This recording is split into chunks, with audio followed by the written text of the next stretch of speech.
Merci pour ce témoignage. On poursuit avec notre première table ronde. Je vais vous présenter bien sûr les intervenants, mais je compte une nouvelle fois sur vous pour poser toutes vos questions. Elles étaient d'ailleurs très nombreuses lors de cette première intervention. Donc merci de nous regarder si nombreux dans cette journée consacrée bien sûr à la laïcité. Alors tout de suite, je présente Jacques Guyard, qui est vice-président de la Fédération Générale des PEP, ancien ministre et maire d'Évry, qui va jouer le rôle de modérateur pour justement recueillir toutes vos questions. Et dans cette première table ronde, qui est bien sûr concernée aux acteurs de l'éducation populaire, car la laïcité est un bien commun, j'accueille Jean-Paul Delahaye. Bonjour, vous nous entendez ? Bonjour, je vous entends bien. Vice-président de la Ligue de l'enseignement, Anne-Claire de Vosges. Est-ce qu'elle nous entend, Anne-Claire ? Enlevez son micro. On voit Anne-Claire, c'est déjà bien, mais on ne l'entend pas pour l'instant. Mais je pense que ça va arriver dans très peu de temps. On n'a qu'à voir si Françoise Turbo, elle, nous entend, si on l'entend et si elle nous voit. Françoise ? Bonjour, alors moi je vous entends très bien, je vous vois très bien aussi. Voilà, présidente et proviseure de lycée Paul Valéry dans le 12e, présidente de Éducation et Devenir. Bertrand Souquet, est-ce qu'il nous entend ? Oui, bonjour. Bonjour. Je vous entends très bien. Bonjour. Bonjour, enseignant de lycée professionnel et président de l'ESPER. Et Agnès, alors là, Agnès, j'ai la chance de l'avoir à côté de moi en physique. Agnès Batiani, qui est directrice générale de la Fédération des PEP. Voilà pourquoi elle est aussi présente à côté de moi et présidente du collectif des associations partenaires de l'école publique. Vous nous voyez, vous nous entendez, Agnès ? Ça va bien, merci. Bon, bah ça c'est super. Et donc, Anne-Claire de Vosges, est-ce qu'on a rétabli la liaison avec Anne-Claire entre-temps ? Et non, qui est directrice générale adjointe des CMEA. Mais je ne doute pas, Anne-Claire, qu'à un moment donné, on va pouvoir vous entendre. Je ne sais pas si c'est un problème qui vient de la technique chez nous ou directement de chez vous. Non, on me dit un nom de la tête, on dégage toute responsabilité d'un problème technique qui viendrait ici des PEP. Donc Anne-Claire, c'est votre responsabilité. Je vous le dis très clairement aujourd'hui, je l'affirme haut et fort. Alors, Jean-Paul Delahaye, on va peut-être commencer avec vous. Je l'ai dit, vous êtes vice-président de la Ligue de l'enseignement. Est-ce que vous pouvez nous expliquer justement quel est le sens de votre engagement au quotidien pour faire vivre la laïcité ? Juste un petit détail, je ne suis pas vice-président de la Ligue, je suis administrateur en charge de la laïcité au sein de la Ligue de l'enseignement. Je peux commencer par vous dire que la Ligue de l'enseignement n'est pas seulement un mouvement d'idées, c'est aussi une association d'éducation populaire qui met la laïcité en acte. Et quotidiennement, avec ses 103 fédérations, on a un comité national laïcité et puis on a une édition laïcité sur le site de Mediapart avec énormément de ressources, d'articles qui sont en ligne. Nos fédérations départementales à la Ligue de l'enseignement sont très actives pour promouvoir le principe de laïcité, et évidemment à l'occasion de cette journée du 9 décembre. Mais ce qu'on peut dire, c'est qu'à la Ligue, la laïcité, c'est tout le temps, parce que c'est tout le temps que nous faisons la promotion de la laïcité. C'est un axe essentiel de notre action. Et ce, depuis toujours. N'oublions pas que c'est le fondateur de la Ligue de l'enseignement en 1866, Jean Massé, qui a lancé le grand mouvement de pétition, de préparation de l'opinion publique à l'instruction publique gratuite, laïque et obligatoire. N'oublions pas que c'est un de nos illustres présidents, Ferdinand Buisson, qui a présidé la commission parlementaire préparatoire à la loi de 1905. Donc, il y a une sorte d'ADN à la Ligue de l'enseignement qui est cette laïcité. Donc, le temps fort du 9 décembre, on est très heureux d'y participer avec vous et on a quantité de fédérations qui sont aujourd'hui sur le pont. Mais régulièrement, on met en place des formations. Nos militants forment dans le cadre des 24 000 associations que nous avons dans notre réseau. On édite des guides sur la laïcité dans les séjours de vacances. On édite des guides sur la laïcité dans les restaurations scolaires, dans les pratiques sportives. On a quantité d'outils pédagogiques. Évidemment, la Ligue de l'enseignement est très heureuse de voir que depuis 2017, il se fait énormément de choses dans les instances gouvernementales pour défendre le principe de laïcité. Il s'est fait aussi un tout petit peu de choses avant. En 2013, la Ligue de l'enseignement a accompagné la charte de la laïcité qui est aujourd'hui dans toutes les écoles, collèges et lycées, comme ça, on a pu l'entendre dans le témoignage des jeunes tout à l'heure. À titre d'exemple, je ne vais pas vous donner énormément de chiffres, mais à titre d'exemple, en 2019, on a fait une synthèse sur l'année dernière, et en complémentarité évidemment avec l'école publique, notre réseau a permis à environ 1 million d'enfants, de jeunes, de bénéficier d'actions d'éducation à la citoyenneté, à la laïcité, la lutte contre le racisme, l'antisémitisme, les discriminations de façon générale. Nos fédérations sportives, l'UCEP et l'USFOLEP, ont beaucoup travaillé aussi au respect du principe de laïcité dans les activités sportives. Je n'aurais garde d'oublier les volontaires, les 3000 volontaires du service civique que nous contribuons à former et qui nous aident ensuite à promouvoir le principe de laïcité là où ils sont. Et puis, bien entendu, on travaille en articulation étroite avec l'éducation nationale. Nous, à la mesure de nos compétences et évidemment avec d'autres mouvements d'éducation populaire, on participe à la formation initiale et continue des enseignants, qui est reconstruite depuis 2012, après avoir tout de même été mise à mal auparavant. On forme avec nos camarades des CMEA et des Francas les animateurs, les éducateurs qui travaillent au sein des collectivités locales et dans nos différents séjours. Alors, on ne travaille pas seul. Je vais en terminer par là parce que je ne veux pas être trop long. On ne travaille pas seul. Bien sûr, on travaille avec les autres organisations laïques. On a mis en place à la Ligue de l'enseignement ce qu'on appelle les rencontres laïques de la Ligue de l'enseignement, qui permet de regrouper toutes les organisations laïques qui veulent bien travailler avec nous sur des thématiques. Par exemple, l'année dernière, on a travaillé sur la thématique de l'égalité entre les femmes et les hommes. On a travaillé sur questions laïques, questions sociales, dont on a dit un mot il y a un instant. Et puis, on a travaillé sur la liberté d'expression.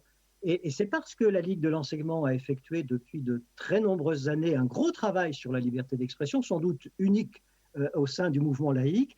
Eh bien, c'est grâce à cela qu'à la suite de la mort tragique du professeur Samuel Paty, victime du terroriste islamiste, eh bien, c'est grâce à cela qu'on a pu accompagner les éducateurs très rapidement en publiant un outil qu'on a appelé la liberté d'expression expliquée aux enfants, qu'on a publié dans un magazine, le magazine Le Point, et qui est maintenant à disposition de tous dans nos réseaux et qui est très utilisé. On a des retours d'utilisation par nos collègues enseignants de ce document. On a notre fédération de la Ligue de Paris qui a beaucoup travaillé aussi sur ce sujet et qui, en collaboration avec les éditions Milan, vient d'éditer une petite affichette à destination cette fois-ci des plus jeunes enfants, la laïcité expliquée aux enfants, qui est diffusée aujourd'hui dans les écoles à des milliers d'exemplaires. Donc voilà, la laïcité d'une certaine manière, c'est notre combat. Le combat de tous, en tout cas aujourd'hui. Merci Jean-Paul, vous n'êtes pas vice-président de la Ligue, mais vous l'auriez mérité de loin.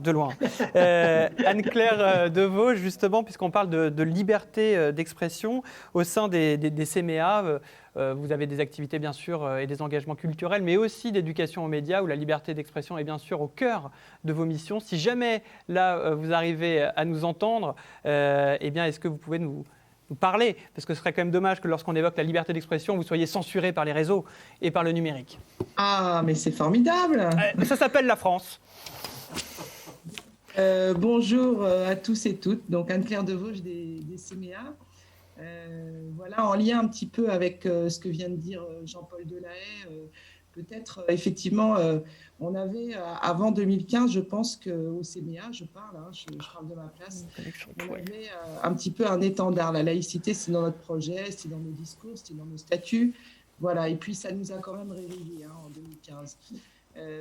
Il a fallu qu'on recomprenne un peu avec l'ensemble des militants de ce grand mouvement d'éducation nouvelle, comment cette question nous agitait de nouveau. Et effectivement, pour nous, la laïcité, je pense que ça a été très, très bien dit par l'intervenant, la laïcité, c'est vraiment un principe d'action. Ça s'incarne quand les personnes se rencontrent, travaillent ensemble, débattent de manière exigeante aussi, et progressent ainsi vers plus de lucidité et de fraternité. Je pense que 2015, pour nous, au CMEA, ça a nourri ça. Bien sûr, on était engagé sur les activités d'éducation aux médias critiques et citoyens depuis maintenant 15 ans. Donc, on était très sensibilisés. On était aussi avec la Ligue, Jean-Paul Delahaye vient de le rappeler, très, très engagé à former les éducateurs et les animateurs parce que cette question nécessite effectivement un petit peu de bagage, un petit peu de réflexion et surtout des échanges en collectif. L'intervenante de tout à l'heure l'a bien rappelé, c'est le cas à l'Éducation nationale, c'est le cas aussi dans nos maisons et dans l'éducation populaire en particulier. Le site La laïcité à l'usage des éducateurs a été très, très utilisé.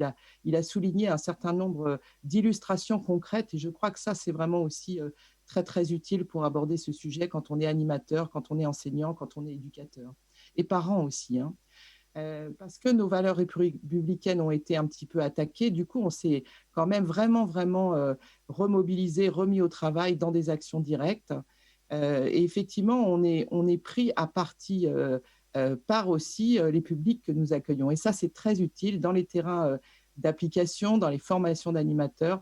Nous sommes aussi des espaces où des choses peuvent se dire et s'élaborer ensemble.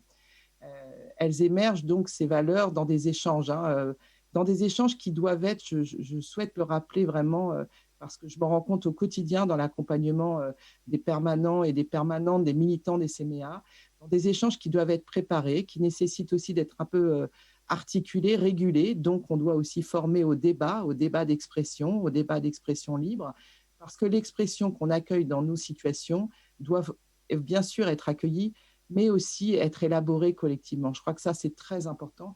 Et c'est l'une de nos valeurs fondatrices dans l'éducation populaire, hein, qui nous rassemble aussi, c'est celle de l'émancipation. Pour être émancipé, il faut un bagage de connaissances.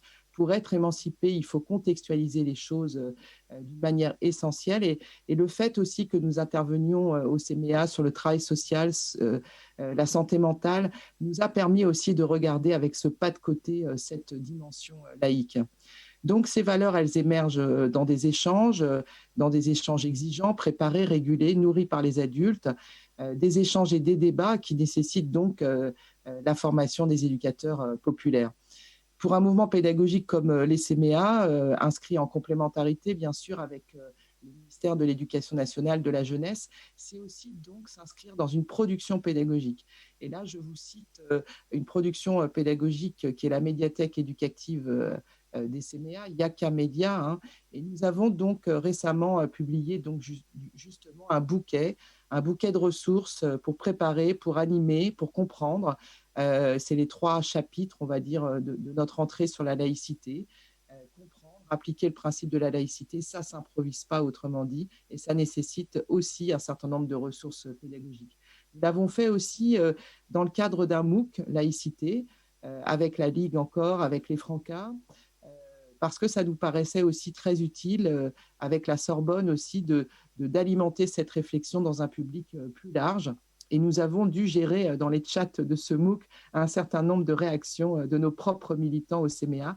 Donc, il faut aussi accepter dans cette réflexion, dans cette démarche principielle, d'être aussi un petit peu bousculé, mais aussi d'avoir aussi les réponses construites avec d'autres. Je crois que c'est vraiment très, très important.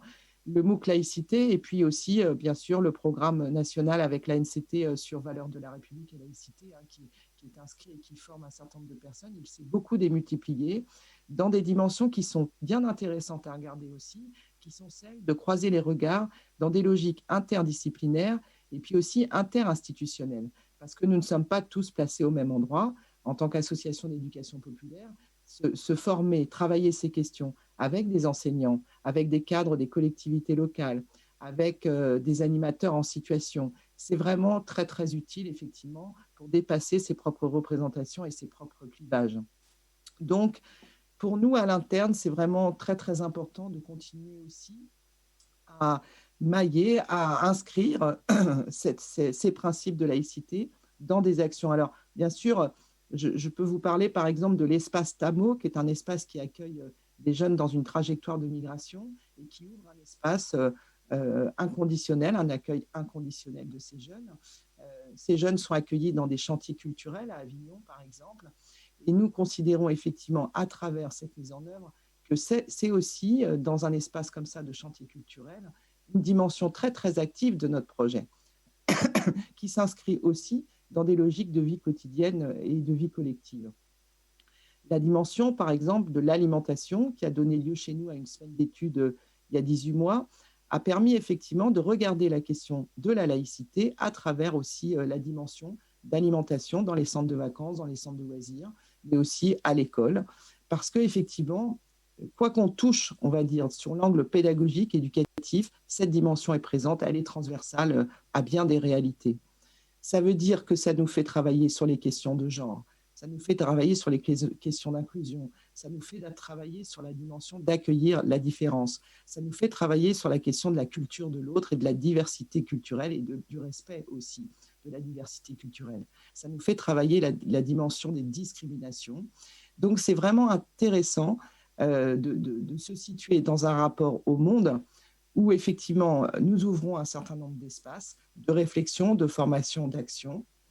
Mais ce qui est vraiment intéressant, c'est ces espaces qui sont ouverts à ces publics, et accueillir toutes ces paroles, toutes ces dimensions, mais ne pas laisser les gens là où ils sont. En faire quelque chose, ça nécessite donc régulièrement, il me semble, d'être travaillé dans une dynamique vraiment de processus inclusif de toutes les questions que ça pose, et dans une position, bien sûr, d'ouverture aussi, de dépassement aussi de nos propres représentations. Voilà pour quelques actes de notre travail pour un mouvement d'éducation nouvelle comme les CMEA. Un principe actif, donc, d'abord, et des espaces pour élaborer ensemble et ne pas laisser les gens face à leur représentation, mais en faire quelque chose absolument. Oui, vraie responsabilité, donc. On a bien compris aussi la nécessité de créer un espace serein aussi aux échanges et aux débats, parce que, comme vous le disiez, ce n'est pas forcément inné, il faut de la formation. Finalement, la laïcité, c'est un principe qui existe depuis plus de 100 ans, mais qui ne s'improvise pas toujours. On parlait tout à l'heure ce matin d'une laïcité inconsciente, mais en fait, non, il faut être conscient qu'elle doit justement être vécue sur le terrain et accepter parfois justement les échanges. Mais pour ça, il faut de la formation, il faut que les personnes, les acteurs soient formés pour le faire. Et justement, Françoise Turbo, vous êtes présidente de l'Éducation et Devenir, proviseur du lycée Paul Valéry dans le 12e arrondissement de Paris. Et vous êtes très engagée, bien sûr, sur la notion de la formation des enseignants, qui me semble être un point clé d'ailleurs, qui remonte beaucoup sur nos questions et qui est un point majeur. Ah oui, tout à fait, parce que c'est un sujet transversal, la formation, la laïcité, les valeurs de la République. Et donc, ce sujet transversal, il réfère aux fondamentaux du service public. L'éducation nationale, c'est un service public. On ne parle pas de ministère de l'instruction, on parle bien d'un ministère de l'éducation nationale. Donc, l'éducation, elle se réfère aussi aux valeurs républicaines et, j'allais dire, peut-être presque essentiellement, évidemment, la laïcité en est une partie essentielle. Or, les enseignants, lorsqu'ils passent le concours, ils ont une formation universitaire, donc de haut niveau, mais ils n'ont pas encore, évidemment, de formation professionnelle ou de formation professionnalisante. Et donc, c'est bien là-dessus que doit se poser la question de comment enseigner les valeurs de la République, comment enseigner en particulier la laïcité, la faire vivre et quelles compétences cela demande d'acquérir. Et donc, les jeunes enseignants, ils ont besoin, alors au sein des ISP pour la formation initiale, je reviendrai pour les autres après, d'apprendre et d'être formés. Et surtout, dans un premier temps, ils ont besoin de définir aussi ces notions. Parce que, on a entendu ce que vient de dire Anne-Claire. Oui, en effet, on n'a pas tous la même définition de la laïcité. Et tout à l'heure, d'ailleurs, j'ai les petits, parce que comme je suis enseignante scolaire, j'ai des collégiens, et eux, les actions qu'ils font aujourd'hui, ils viennent avec un micro et ils interrogent les gens, donc ils sont venus tout à l'heure interroger, mais votre définition de la laïcité. Et comme ça, que vous n'y attendez pas, oui, il faut réfléchir, ça demande, ça ne vient pas aussi facilement que ça. Et donc, c'est une notion qui est complexe et qui demande des nuances et qui demande d'accepter aussi ce que disait tout à l'heure Anne-Claire, la contradiction, et de se frotter à la contradiction des autres pour la dépasser et arriver à cette notion de tolérance qui nous est si chère, je crois, en France. Alors, à ce jour, il existe des ressources, on en a parlé depuis 2015 en particulier, et puis même avant, et avec la charte, évidemment, bien évidemment, qui est un support très important. Donc, il existe des ressources qui sont mises en ligne. On a Canopé au niveau de l'éducation nationale, on a les INSPE, donc qui aident, et donc le réseau des INSPE qui aide à enseigner le fait religieux, à l'éducation aux médias, qui évidemment en fait partie, est très lié aussi, et tout ce qui concerne l'esprit critique. Anne-Claire tout à l'heure parlait de l'émancipation, avec l'esprit critique, évidemment, on est tout à fait exactement là-dessus. Ça demande donc, il y a un besoin donc très visible de formation transversale pour tous les enseignants et de toutes les disciplines. Moi, j'insiste vraiment là-dessus parce que je sais qu'en tant qu'enseignante, en tant que proviseur chez l'établissement, je me suis dit qu'on avait perdu le jour où j'ai vu qu'après 2015, c'était de nouveau uniquement les enseignants d'histoire-géographie qui refaisaient qui reprenaient les heures de MC, donc c'est enseignement moral et civique, ou les heures d'éducation civique, ou enfin, anciennement le CGS, enfin, tous ces noms-là autour d'eux, qui montrent bien aussi la difficulté qu'on a nommée, parce que c'est quelque chose de transversal, donc c'est pas pendant une demi-heure par semaine ou c'est pas une heure par semaine qu'on va apprendre aux élèves à apprendre les notions autour des valeurs de la République et les apprendre à vivre dans ces notions-là. C'est bien en effet dans toutes les disciplines. Et donc, il est important de former tous les enseignants, tous les personnels, donc qu'ils soient enseignants, je l'ai dit, qu'ils soient CPE, qu'ils soient surveillants, qu'ils soient, enfin, je pense vraiment tous les personnels qui ont un lien avec les adultes, les élèves, pardon, qui sont en lien, donc tous les adultes de la communauté éducative sont informés autour de ces questions de laïcité qui peuvent à un moment ou à un autre, que ce soit à la cantine, que ce soit dans un restaurant scolaire, que ce soit dans la cour, etc., se heurter à la réalité et donc comment faire, comment est-ce qu'on travaille avec les élèves.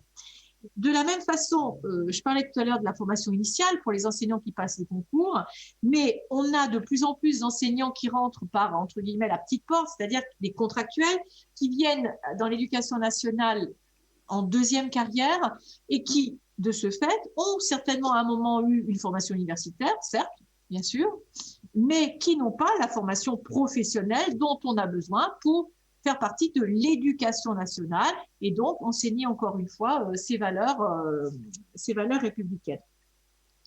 Donc, ça veut dire que la formation, elle ne doit pas seulement être à un instant donné, mais qu'elle doit se faire aussi tout au long du métier, tout au long de la carrière autour de l'éducation nationale.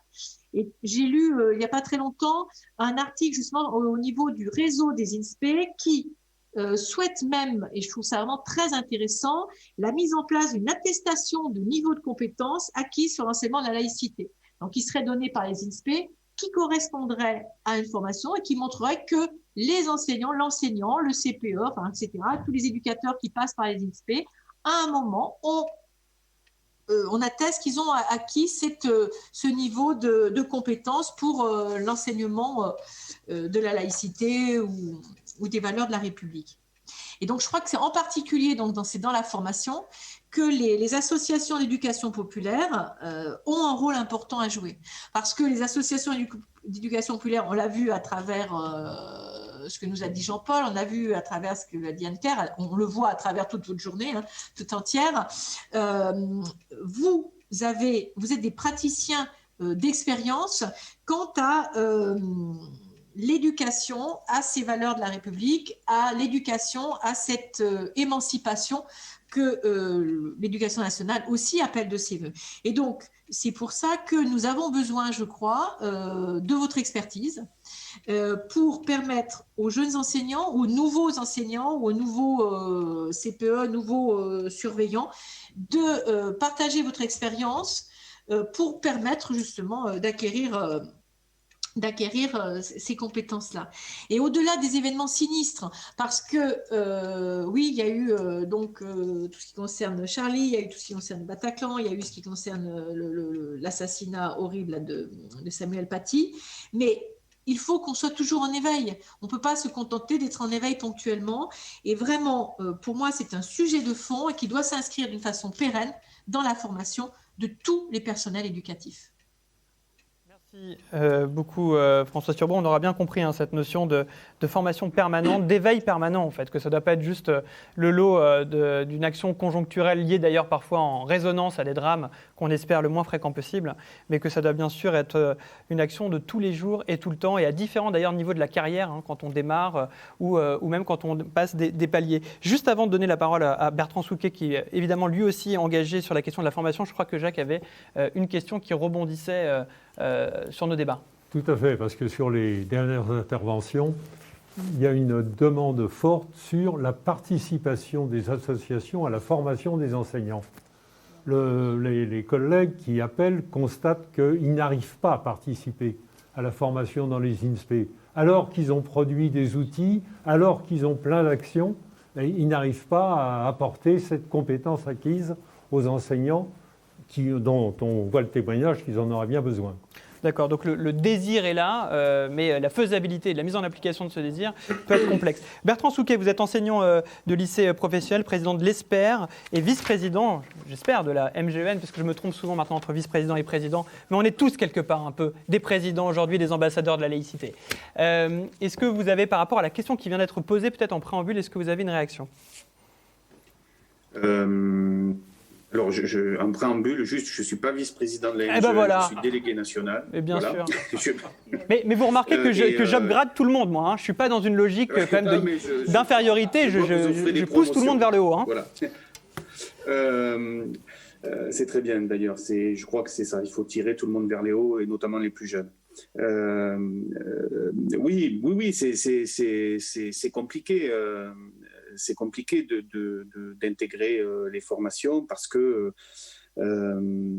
qu'effectivement, il y a des réformes qui sont en cours, qui sont à l'œuvre et que par moment, dans notre maison éducation nationale, on ne sait pas trop quels sont les canaux et il faut avoir la bonne entrée. Pour moi, je pense que la bonne entrée, elle est territoriale. Voilà, je pense que tout se joue au niveau des DAZEN, au niveau des rectorats, et de ce point de vue-là, je pense que c'est là-dessus qu'il faut appuyer. En tous les cas, c'est le levier. Et par ailleurs, je pense qu'il y a un bon levier. Je pense qu'il faut qu'on y aille ensemble et pas se séparer. Voilà. Je pense que c'est aussi, il faut que nos organisations construisent des choses en commun pour le proposer aux INSPE plutôt que d'avoir différents canaux. Et parce que je pense aussi que pour les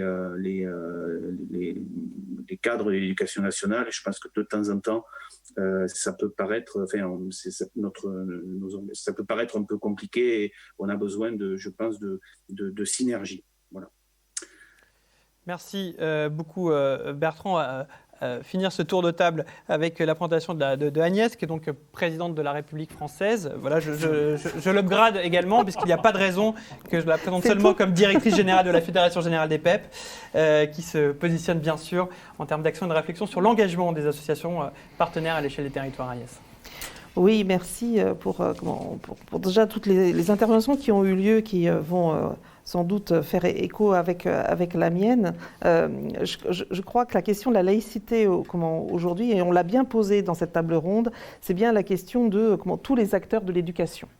Il ne s'agit pas, bien évidemment, de remettre en cause la primauté de l'éducation nationale sur, je dirais, la formation des enfants, sur l'éducation, sur leur apprentissage. Néanmoins, l'enfant, il est à l'école un certain temps dans la journée et le reste du temps, il est ailleurs. Il est dans la société et l'éducation populaire est parmi les acteurs qui rencontrent l'enfant sur tous les temps de l'enfant, sur le périscolaire, sur l'extrascolaire. Et là, je crois que nous avons vraiment quelque chose à apporter dans un dialogue avec l'école.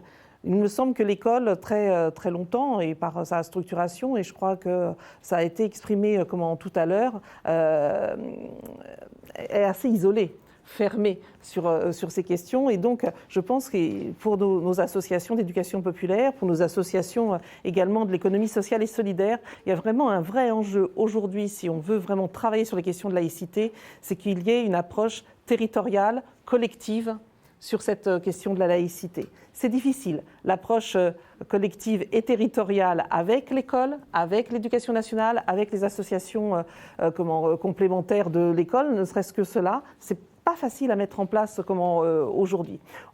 Jean-Paul disait toutes les actions que faisait la Ligue de l'enseignement. Toutes nos associations, effectivement, portent une myriade d'actions, d'outils pédagogiques. On touche les uns et les autres 1 300 000, 1 million d'enfants tout le temps. Et pourtant, le problème de la laïcité est toujours là. Donc je crois qu'il faut qu'on regarde la structuration même des échanges entre acteurs locaux. Peut-être manque-t-on de cohérence dans nos propos. C'est-à-dire que l'enfant passe d'un espace à un autre, d'un intervenant à un autre, sans avoir cette continuité peut-être dans le discours. En tout cas, il ne l'entend pas parce que la laïcité, on le porte en nous, mais peut-être qu'on n'en parle pas suffisamment. Donc là, tout un travail à faire, en tout cas pour pour les PEP, on est convaincu de devoir reprendre ce travail sur les questions de laïcité. C'est au jour le jour, au quotidien, dans nos pratiques, avec nos militants, avec nos professionnels, quels que soient nos secteurs d'activité. Ce n'est pas que l'école, que l'éducation populaire au sens éducation, c'est aussi tous les champs de vie de l'enfant qui sont concernés sur les questions de laïcité, puisque la laïcité, c'est le bien commun pour faire société. On est vraiment dans ce cadre. Donc la cohérence éducative, pour nous, est fondamentale. Il faut la construire, et le meilleur, et je dirais que le meilleur moyen, sans doute, c'est de construire à l'échelle territoriale, comme le disait Bertrand, dans des actions de terrain. Il y a dans la loi, il y a aussi dans nos pratiques la question des politiques éducatives de territoire. Je crois que la question de la laïcité doit être intégrée dans les projets éducatifs de territoire, portés avec les collectivités locales, portés avec les animateurs de quartier, avec l'école, que l'ensemble des acteurs se saisissent de cela, et peut-être qu'effectivement, comme le disait Françoise, les questions des formations communes partagées sur la laïcité à l'échelle d'un territoire permettraient de, premièrement, lever tous les freins qui sont de l'ordre de « je ne te connais pas, je ne sais pas qui tu es, j'ai peur que ce que je vais dire, tu vas le remettre en cause » sur les questions de laïcité. Et qu'on puisse vraiment dépasser cela en posant les choses, en portant le même projet sur pour l'éducation des enfants, la même ambition pour l'éducation des enfants concernant la laïcité. Alors, Agnès a soulevé un point important, effectivement, le fait que parfois l'éducation nationale soit un petit peu trop fermée. Il y a même la notion d'isolement. Mais c'est marrant parce que ce mot d'isolement, finalement, il est transverse aussi. On sent un isolement des professeurs dans une école que l'on dit aussi isolée. Et ensuite, on entend que des gens aimeraient bien faire, mais ils ne trouvent pas forcément le chemin pour être en relation avec d'autres acteurs de l'éducation populaire. Donc, moi, j'entends beaucoup d'isolement. J'entends finalement, sous l'isolement, il y a beaucoup de souffrance aussi, sans doute. J'aimerais vous faire réagir par rapport à cette question-là.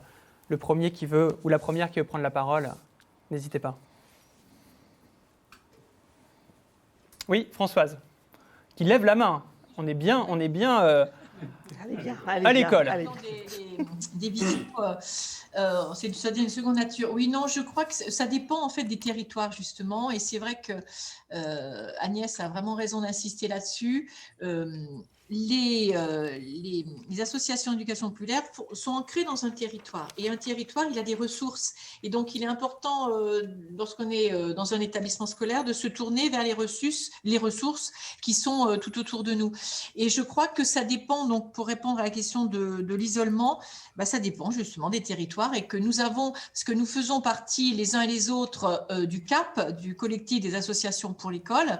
Et donc, ce CAP, il est national, et il est aussi régional, et il se décline. Et dans certaines régions, ça marche très bien. Il y a certains CAP qui sont totalement associés à la formation des enseignants ou des éducateurs au sein des INSPE. Ce n'est pas les plus nombreux, clairement, mais en tout cas, ça marche. Donc, peut-être essayer de voir comment échanger sur les bonnes pratiques, puisqu'il y en a, pour pouvoir, en effet, sortir de cet isolement. Après, l'éducation nationale, elle a toujours tendance à vouloir vivre... à penser qu'elle fait tout toute seule. Elle a ses assistantes sociales, elle a ses conseillers d'orientation, elle a ses psychologues. Or, je pense qu'on meurt de ça. Enfin, ce qui est important, et c'est ce que l'élève, et c'est un enfant. Donc, il faut prendre vraiment l'enfant dans sa globalité et le territoire dans sa globalité. Et le territoire, il y a énormément de ressources sur le territoire. Donc, c'est vrai, je crois qu'il faut à chaque fois continuer, envoyer des choses, montrer ce qui se fait par ailleurs pour donner envie, et puis informer, parce que souvent on a des enseignants ou des chefs d'établissement ou enfin des CPE qui ne se tournent pas vers les associations par méconnaissance, pas par des intérêts, mais par méconnaissance. Donc c'est au niveau de l'information qu'il faut qu'on fasse circuler ça peut-être davantage. D'accord, donc un besoin et un désir d'ouverture. Jean-Paul, je vous ai vu au fond de la classe lever la main. Voilà. On vous écoute. Oui, et une façon aussi de contribuer à rompre l'isolement, c'est d'aider, nous, le mouvement d'éducation populaire, l'école, à faire un état des lieux qui soit le plus objectif possible. Vous savez que la Ligue de l'enseignement participe à un collectif qui s'appelle le Comité national d'action laïque, avec la FCPE, avec l'UNSA Éducation, FCUNSA et les DDEN. Et en 2018, j'ai présidé le Comité national d'action laïque en tant que représentant de la Ligue de l'enseignement, et j'ai proposé au CNAL, ça a été accepté, une grande étude sur la laïcité à l'école. Qu'est-ce qu'en disent les enseignants? Donc, une façon aussi donc, de contribuer au débat. Et donc, en gros, ce que dit cette étude qui, pour la première fois, a mis des chiffres, pour la première fois depuis le rapport Aubin de 2004 auquel j'avais participé, donc 14 ans après, on essaie de faire à nouveau un point. On a mis aussi des témoignages concrets d'enseignants qui nous ont parlé, des centaines d'enseignants qui se sont exprimés. Et que dit cette enquête ? Oui, il y a des actes graves de contestation dans les écoles, collèges et lycées qui ne peuvent pas être tolérés. Oui, il y a une insuffisance d'accompagnement des enseignants, ils le disent. En formation initiale, 75% des enseignants nous disent qu'ils n'ont pas été formés à la laïcité en formation initiale. 94% des enseignants nous disent qu'il n'y a pas eu de formation continue sur la laïcité. Donc, le moins qu'on puisse dire, c'est que les enseignants, oui, il faut davantage les accompagner. Oui, il faut dénoncer les pressions de nature religieuse, alerter sur l'autocensure pratiquée par des enseignants qui subissent des contestations d'élèves ou de parents, souvent de confession musulmane, il faut le dire, sur telle ou telle partie de programme, des contestations évidemment inadmissibles parce que les programmes scolaires ne sont pas négociables, mais cette enquête du Comité national d'action laïque de 2018, comme d'ailleurs l'ouvrage Les territoires vivants de la République, montre aussi nombre de témoignages de collègues qui réussissent à faire partager à leurs élèves les valeurs de la République. Et donc, grâce au travail des enseignants, on voit une multiplicité, alors parfois accompagnés par les mouvements d'éducation populaire, d'activités, d'enseignement disciplinaire, interdisciplinaire, de projets spécifiques, de pratiques coopératives, de pédagogie active. Il y a un travail important effectué par les enseignants. Tout ne va pas si mal dans notre école. Je crois que ça, il faut le dire. Il ne faut pas mettre la poussière sous le tapis.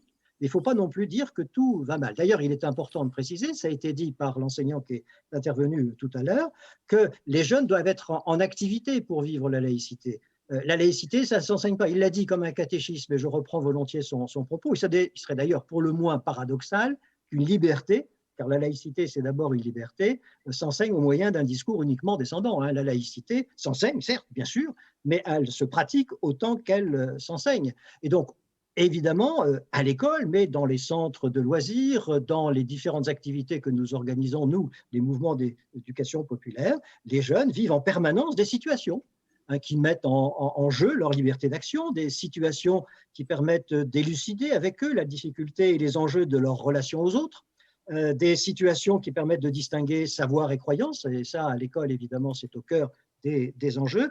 Bref, inscrite dans la vie quotidienne, la laïcité, ça paraît bien comme un outil pratique et donc utile pour faire l'apprentissage de la citoyenneté. Agnès l'a dit, pour cela, il faut bien entendu qu'on travaille en cohérence.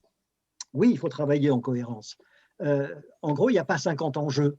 On a un enjeu aujourd'hui que nous devons tous partager, c'est de faire en sorte que la laïcité puisse être levier d'une émancipation des citoyens au sein d'une société que sa diversité croissante, en fait, écartèle entre deux extrêmes dont il faut se défier. Et en tout pour ce qui concerne la Ligue de l'enseignement, nous essayons de nous tenir vraiment de façon très équilibrée entre ces deux extrêmes. Qu'est-ce que sont ces deux extrêmes ? C'est d'une part, dans une société qui devient diverse, une tentation d'uniformisation caporaliste de la société, comme si la laïcité était une religion civile à côté des autres religions. Alors, la laïcité, ce n'est pas une religion, c'est ce qui permet évidemment la liberté de conscience dans l'ensemble de la société. Et puis l'autre extrême, c'est effectivement, Dominique Schnapper l'a dit, une dangereuse paresse multiculturaliste qui ferait qu'on tolérerait, qu'on accepterait beaucoup de choses de la part des religions sous toutes sortes de prétextes. C'est Jules Ferry en 1881 qui dit « Si vous voulez faire la paix entre deux puissances rivales, l'État et l'Église, eh bien, il faut leur prescrire de bonnes frontières. » En fait, vivre aujourd'hui dans une république laïque, ça nécessite que les citoyens apprennent à vivre dans une société qui se transforme, une société qui s'enrichit de ses différences. Et donc, ça suppose en même temps que les religions, anciennes ou nouvelles sur le territoire national, acceptent toutes ces religions, cette pluralité et cette séparation du religieux et du politique qui régit notre vie publique. La laïcité, en fait, c'est le respect des diversités, mais c'est aussi leur dépassement de ces diversités. C'est la conjugaison de la diversité et de l'unité. Ce sont des droits et des devoirs. Donc, je pense que c'est ça qui peut nous permettre, nous, mouvement d'éducation populaire, avec l'ensemble des autres services publics, d'avoir cette cohérence d'attitude à l'égard de la jeunesse. Merci beaucoup, Jean-Paul. C'était très clair. Avant de donner la parole à Madame la Présidente de la République. Jacques, oui, on a des questions. Oui. Qui Oui, j'arrive juste après Bertrand, pas de problème, on vous écoute, en plus on ne vous a pas beaucoup entendu tout à l'heure. J'y reviens, je promets. Oui, j'interviens parce que ça crépite sur l'écran, on voit qu'on est dans le vif du sujet, là, pour tous nos amis. Des tas d'observations. Premièrement, pour qu'on fasse vivre la laïcité auprès des jeunes, il faut accepter leur diversité au départ.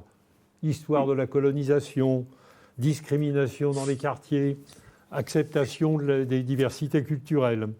Il faut aussi ne pas seulement se braquer sur le phénomène des religions, des excès de religion, mais des croyances en général, qui sont souvent sans fondement. Un internaute prend l'exemple des ennemis du vaccin. Le vaccin, c'est mauvais. Tout ça doit se discuter de la même façon. Et alors, il y a une interpellation directe d'Agnès. Oui, tout le monde pense qu'il faut que les associations agissent de manière cohérente vis-à-vis de l'éducation nationale. Et donc, le cap est essentiel. Et il y a une demande d'articulation et de démarche dans ce domaine, des caps régionaux et du cap national, que vraiment, on sent qu'on demande de porter fortement. Alors, avant que Agnès réponde tout de suite, peut-être Bertrand qui voulait prendre la parole. Oui, tout à l'heure Agnès a évoqué l'économie sociale et solidaire, et puis Jean-Paul, ça me fait penser à ça, accepter la société dans sa diversité, c'est accepter aussi l'économie dans sa diversité. Et l'ESPER, l'économie sociale partenaire de l'École de la République, c'est aussi montrer que autour des enseignants, autour de l'école, il y a avec l'éducation populaire, puisqu'il y a ce sont des entreprises qui portent aussi un discours et des valeurs. Et lorsqu'on a mis en place, alors les hasards du calendrier ont d'heureuses conjonctions, puisque l'ESPER a fêté ses 10 ans hier. Et donc, quand on porte des outils, par exemple, mon ESS à l'école, c'est concrètement comment, avec des élèves, on crée des associations en classe, comment on crée des coopératives, c'est-à-dire comment les élèves coopèrent ensemble pour un objectif déterminé. Comment ils s'associent. Alors, c'est pas simple de définir un projet, c'est pas simple de réaliser, de travailler dans une association, de participer, de décider ensemble, mais de décider de façon éclairée et sans pression. Mais ce que l'on note dans ces projets, puisqu'on en a divers, il y a des projets qui sont des projets d'ouverture. Ce sont des projets aussi qui, Françoise Sturbo le disait, qui font de la transversalité, parce qu'on ne trouve pas que des enseignants d'économie. On trouve des profs d'histoire géo, des profs de français, et il y a une pédagogie liée à des objectifs. C'est comment on atteint un objectif ensemble. Et par exemple, vous avez dans tous les lycées, dans toutes les écoles, vous avez l'OCCE. Vous avez aussi dans tous les lycées la maison des lycéens qui sont des associations. Et là, les élèves peuvent coopérer avec les adultes. Alors, c'est pas facile. Mais nous, ce que l'on voit aujourd'hui, c'est qu'il s'agisse des enseignants ou qu'il s'agisse des élèves, ils ont besoin aussi que les valeurs et les principes soient incarnés, mais que ça soit basé sur des actions concrètes. Il y a le discours et les actes. Et pour certains élèves, dans certains quartiers, ou pour certains élèves selon leur milieu, il y a des notions qui peuvent paraître abstraites, et c'est vraiment des choses dont il faut qu'on ait conscience. Et puis, au-delà de mon ESS à l'école, je pense qu'il y a un enjeu de formation. Et de plus en plus, on voit que lié à notre projet Mon ESS à l'école, on intervient dans des formations. Et dans ces formations, ça nous permet aussi de présenter les structures qui composent l'ESPER. Et ça nous permet aussi, et sur le territoire, on le voit de plus en plus, nos organisations, elles vont dans ces formations et elles nouent des liens avec les enseignants. Alors, c'est la politique des petits pas, mais ça fonctionne. Vraiment, ça fonctionne. Moi, Agnès le sait, je vous invite à participer à ces formations quand on les propose au travers le CEFPEP, au travers des actions que l'on mène, notamment de formation dans les plans académiques de formation. Donc voilà, et ça, c'est un temps dédié où on a à chaque fois une vingtaine d'enseignants. Alors, bien évidemment, c'est la politique des petits pas, mais ça fonctionne parce que les enseignants peuvent mesurer qu'ils ont autour d'eux un ensemble d'organisations qui peuvent les aider. Et sur l'aspect de la liaison nationale, locale, moi, je crois que c'est important vraiment qu'on écoute et que les choses partent du terrain, parce que sur le terrain, ça fourmille, et parce que l'économie sociale et solidaire, c'est une économie de proximité, et c'est par le terrain que ça part, et c'est par le terrain que ça commence. Et que l'économie sociale et solidaire, n'en déplaise à certains, c'est pas une économie de la réparation, c'est pas une économie des pauvres pour les pauvres, mais il y a bien derrière des acteurs qui permettent l'innovation sous toutes ses formes, qu'elle soit économique, financière, pédagogique, mais c'est une économie qui peut permettre et qui permet la cohésion de la société, c'est qui permet aussi de travailler ensemble et de faire vivre les valeurs de façon concrète. Et je prends un dernier exemple, parce qu'on est souvent alerté là-dessus, ça va parler à Mme Sturbo, c'est l'accueil d'élèves en stage. Je crois que nos structures aussi doivent, par l'accueil des élèves en stage, elles doivent permettre très concrètement de faire toucher du doigt aux élèves ce qu'est la laïcité, ce que sont les principes et les valeurs de la République, mais c'est aussi pour nous, pour certains de nos salariés, une manière d'accompagner ces élèves. Et nous, très concrètement, on a besoin aussi de former nos salariés. Donc je pense il faut regarder les choses, il faut se méfier de temps en temps de discours avec lesquels on est tous d'accord, mais il faut voir aussi comment c'est reçu sur le terrain et comment concrètement sur le terrain on accompagne les choses. Et dernier point, dans ma formation d'enseignant, moi je le dis très concrètement, j'étais dans un IUFM et j'ai eu la chance d'avoir des formateurs et des tuteurs remarquables, mais c'est vrai que j'étais sur le terrain avec des tuteurs. C'était les anciennes formules, mais en aucun moment dans ma formation, je n'ai entendu parler ni de la Ligue de l'enseignement, ni des CMA. Voilà, je le regrette parce que c'est une aide.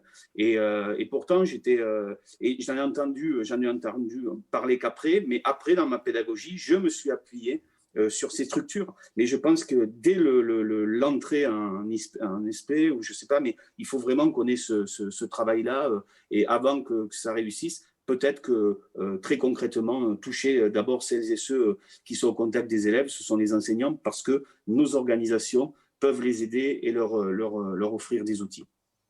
Merci beaucoup Bertrand. Je retiens juste 3 points là, de votre intervention. Je pense que quelque chose de fondamental et qui nous anime tous ici, c'est de dépasser justement le concept un peu théorique de la laïcité. C'est-à-dire que ce n'est pas qu'un mot, c'est une expérience. Et je pense que tous là, autant que vous êtes, vous la vivez sur le terrain, directement, indirectement. En tout cas, vous êtes au cœur de cet accompagnement-là. Le terrain, on le retrouve aussi lorsque vous parliez de stage.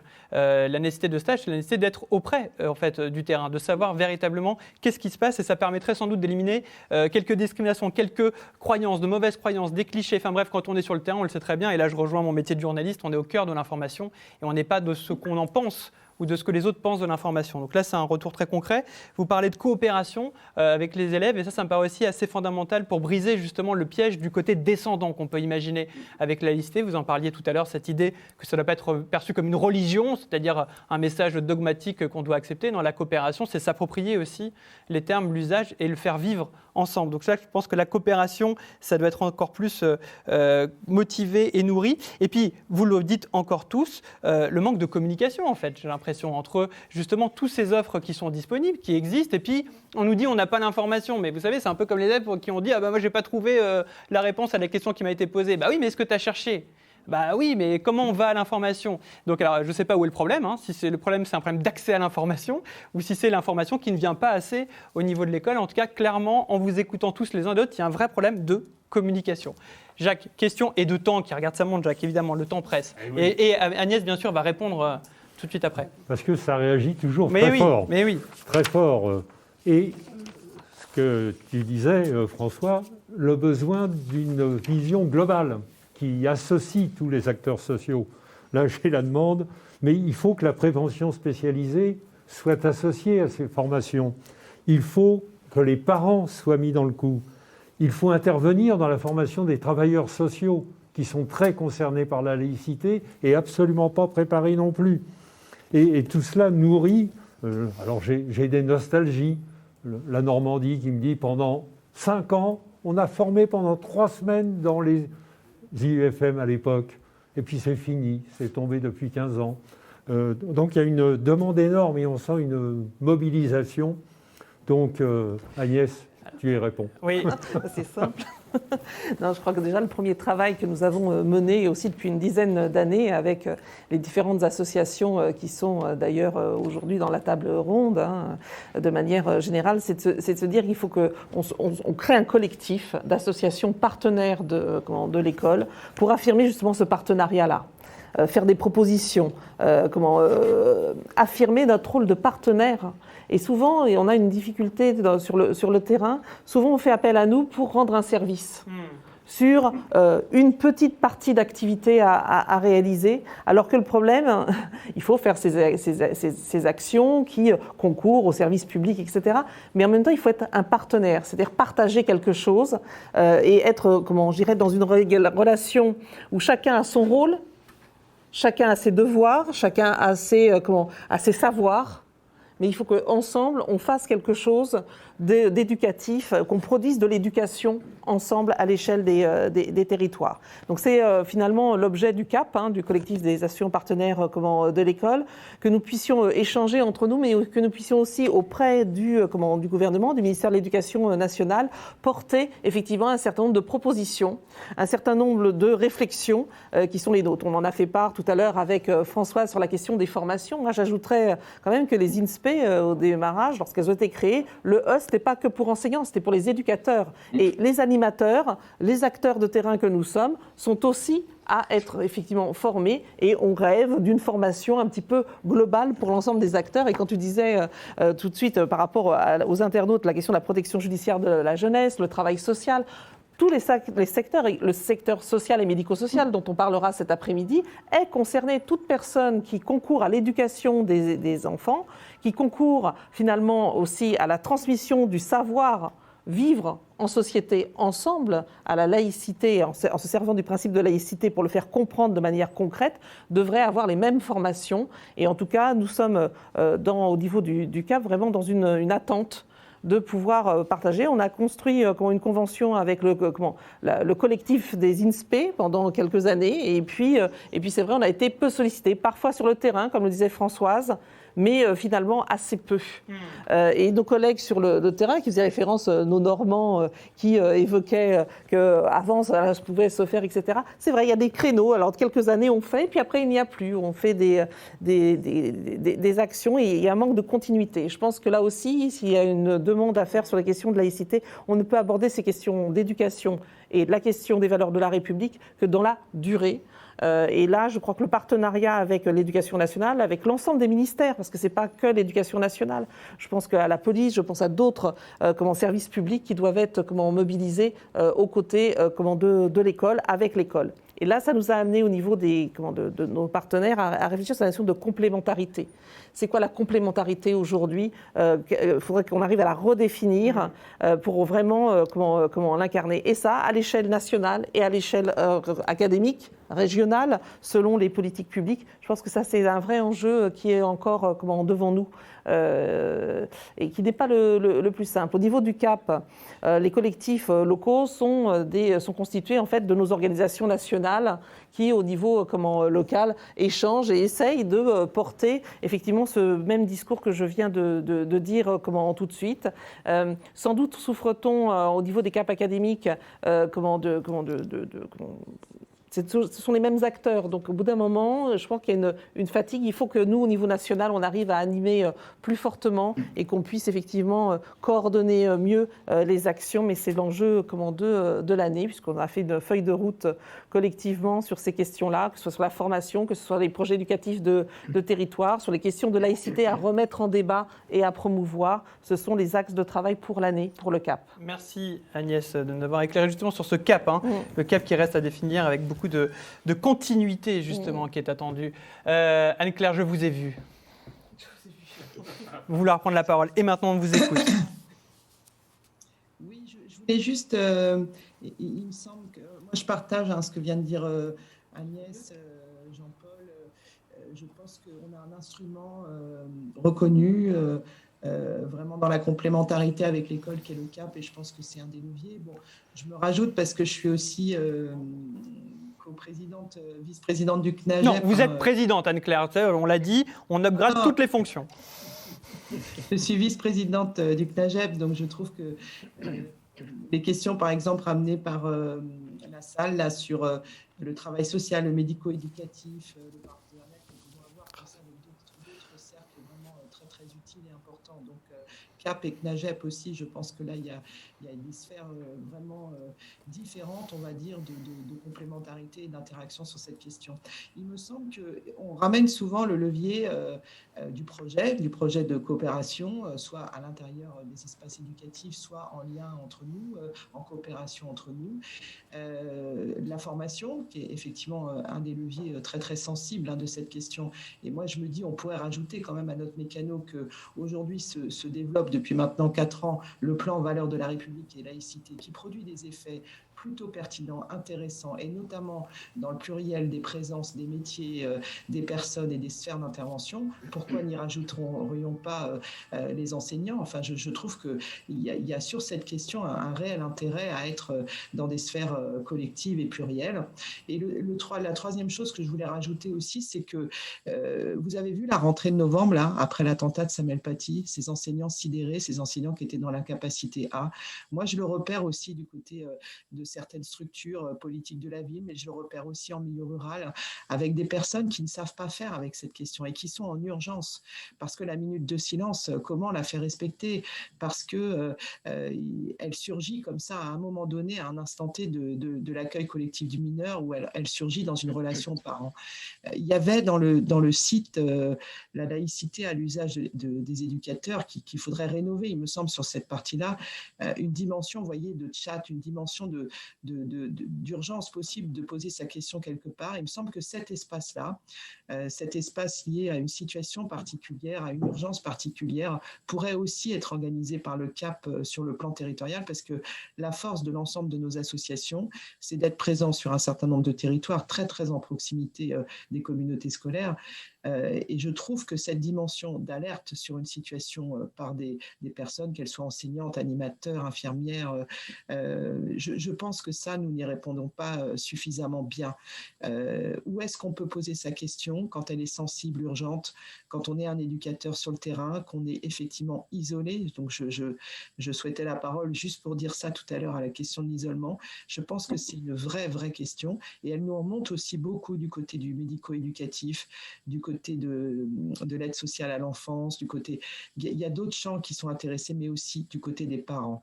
Il y a vraiment là aussi une sphère aussi d'écoute importante à donner, mais pas seulement d'écoute au sens j'ai entendu, mais j'en fais quelque chose. Et il me semble que là, on pourrait se mettre au travail. Je ne sais pas ce qu'en pense la présidente du CAP, mais il me semble qu'il y a une vraie résonance avec l'actualité du moment, mais il y a aussi des choses qu'il faut qu'on mette en œuvre pour qu'effectivement, on puisse recevoir ces questions urgentes et sensibles qui touchent à cette laïcité qui s'éprouve, cette laïcité qui fait expérience aussi entre nous et pour laquelle effectivement nous pouvons apporter un certain nombre de réponses. Donc, Jacques, peut-être une dernière question des spectateurs. D'abord, une remarque de soulagement qui émarge des téléspectateurs. C'est au début, plusieurs avaient peur qu'on ne parle que de l'islam.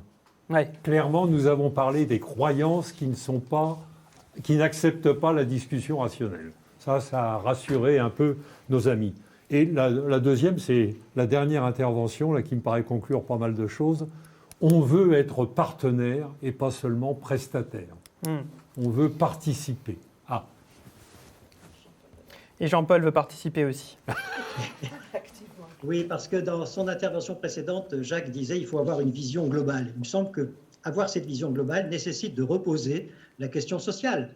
Même si la question sociale n'explique pas tout, n'excuse pas tout, il n'y a aucune excuse à la barbarie, mais il faut bien constater quand même que l'abandon par l'État de certains territoires ghettoisés, la difficulté que nous avons, nous, mouvements associatifs, à être présents dans ces territoires pour toutes sortes de raisons, y compris économiques, et il va falloir bien qu'on mesure la catastrophe que va représenter la disparition massive d'associations en raison de la crise qu'on est en train de connaître. Mais enfin, il faut bien comprendre que cette disparition des solidarités républicaines a favorisé l'apparition d'autres solidarités, qu'elles soient mafieuses ou qu'elles soient religieuses. en lieu et place des solidarités républicaines. Quelle liberté aujourd'hui en partage pour les 10 millions de pauvres dans notre pays? Quelle égalité en partage aujourd'hui dans un pays où l'origine sociale pèse autant sur les destins scolaires? Et puis enfin, quelle fraternité en partage dans un pays où la mixité sociale et scolaire est vécue comme un péril majeur par les plus favorisés? Alors justement, ce que vous évoquez là, Jean-Paul, on en parlera lors du baromètre de la cité inclusive qui va nous donner justement le pouls et cette tonalité, mais je rebondis quand même sur ce que vous venez de dire parce que ça me semble une idée très forte. Là, on dit c'est la crise sanitaire, c'est super, on a des écrans, on peut quand même continuer à communiquer, à échanger les uns l'autre, mais il faut comprendre que ces écrans-là, c'est juste de la résistance. Qu'à la base, on aimerait être ensemble les uns avec les autres. Et ce que vous évoquiez dans les conséquences de cette crise dont on parle très peu, et là je parle aussi des médias pour faire une autocritique, c'est un peu un angle mort dans les actualités médiatiques, c'est que la disparition de ce lien social, de ces associations, de ces bénévoles qui donnaient de leur temps, qui donnaient de leur passion, et dont on a coupé le lien. Et au-delà des conséquences à court terme de ce lien rompu, c'est qu'est-ce qui va se passer après ? Et on voit beaucoup d'annonces gouvernementales sur des aides de notre économie, bien sûr. On va remettre de l'argent pour faire vivre l'économie, mais on ne parle pas de ce besoin et de ce lien social. Et vous en êtes tous des ambassadeurs, tous des acteurs. Et je pense que c'est important aussi ce matin de le dire, parce qu'on est encore dans cette crise et elle n'est malheureusement pas terminée. Et il faut bien analyser tous les dégâts. Et à terme, c'est bien sûr la cohésion sociale qui en souffrira. Il est 11h54, l'heure malheureusement de clore cette classe. Est-ce que quelqu'un veut prendre la parole peut-être pour un dernier mot de conclusion? Sinon, Agnès le fera peut-être. Et puis on passera bien sûr à la suite de notre journée, notamment l'intervention de Sarah El Haïry. Quelqu'un souhaite s'exprimer pour un dernier mot? Peut-être Françoise? Non, je crois que oui, ce qu'on pourrait dire simplement, c'est que l'union fait la force, encore une fois. Et donc, on montre ici et le désir, la volonté. Et puis, je pense aussi notre force. On est les mouvements d'éducation populaire, tous les mouvements pédagogiques sont bien là tous présents dans le même objectif. Donc, allions-nous, faisons-nous connaître et puis on avancera sur le chemin de l'émancipation de tous. Exactement. Je pense qu'effectivement, l'union fait la force semble bien résumé. D'ailleurs, c'est même un bon remède par rapport à la phrase opposée, qui est diviser pour mieux régner, isoler pour mieux régner. Et c'est bien contre ce mal-là qu'on essaye de lutter. On a fait part de ces isolements, on a fait part du cap qu'il y avait encore à franchir pour plus de cohésion. On a été ensemble, en tout cas, ce matin. Et puis, je parle aussi à ceux qui étaient derrière l'écran. Donc, c'était une forme de force. Mais encore une fois, là, ce qu'on a fait, soyons honnêtes, c'est des paroles. Et vous avez tous parlé de l'importance des actes. Et donc maintenant, place aux actes et place à la suite de cette journée. Merci à tous pour la qualité de votre écoute et de vos échanges.